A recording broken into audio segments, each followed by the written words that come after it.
Next card I have is John Box.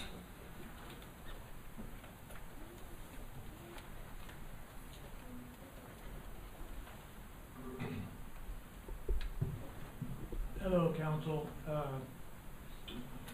Make this thing extend. I need to get under or something.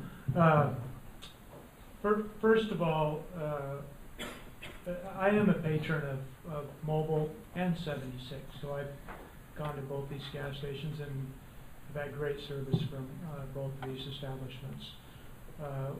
One of the things, first of all, Kathy's question is probably the best question I've ever heard come out of her mouth.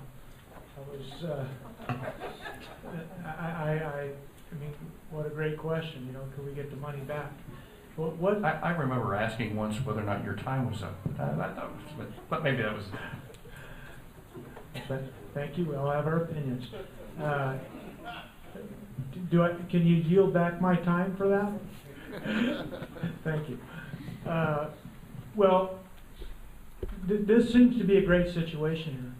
If you think of the city as a business, you think of Unical as a customer of the business. As a business person, what a great situation to be in as the city. You've got a business that wants to do business in this city. And certainly, we all know the economic situation of the business, and it wouldn't hurt to you know, formulate some type of solution for all parties. About what you guys are before tonight is making a deal. And making a deal is about giving things up. So maybe the city has to give something up. Maybe the business owner has to give something up. But you know for sure the business is interested in doing business in Norco. So don't just push them off the cliff and say, you know, no, we don't want business. We don't want your money. You know, the city doesn't need the extra money. We do need the money. So come up with a plan that will satisfy all parties. I don't know if the economic committee was involved in this, but when a decision like this comes before this council, I believe the economic committee should have an input in it. I don't know if they did or didn't. Anything that affects the economic impact of the city should be looked at from an economic point of view. And I haven't heard what the economic impact is.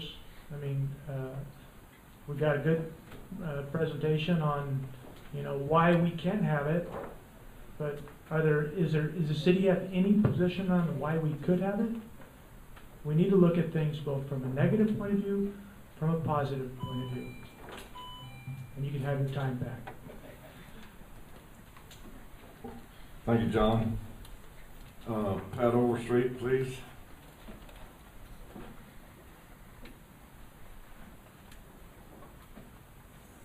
Thank you, Mayor Pro Tem, members of the council. Sometimes I wonder, well, I should say this is the first time I've come to council and wondered if we were being punked. I can't get over the history of some of this situation where a business was paid millions of dollars and then allowed to continue in business without the money coming back to the city. I don't get this one at all. I love the signs that came in. I'm also for no empty stores and supporting local businesses and supporting rebuilding in Norco. I'm also for healthy competition. If ConocoPhillips wants to be in town, show them another property that would be available. We have, I feel, a very competent planning commission. I wasn't here for the planning commission's meeting. I think Mr. King gave a great explanation of why this piece of property no longer fits. And I think you should go ahead and follow the wisdom of the Planning Commission and vote for denial. If this property is not acceptable in the past, we can't just keep letting us continue to build on unacceptable properties. Yes, the city needs money, but it's almost like we're prostituting ourselves when we don't follow our own good rules for the future. So I would just request that you just vote for denial. Thank you. Thank you, Pat.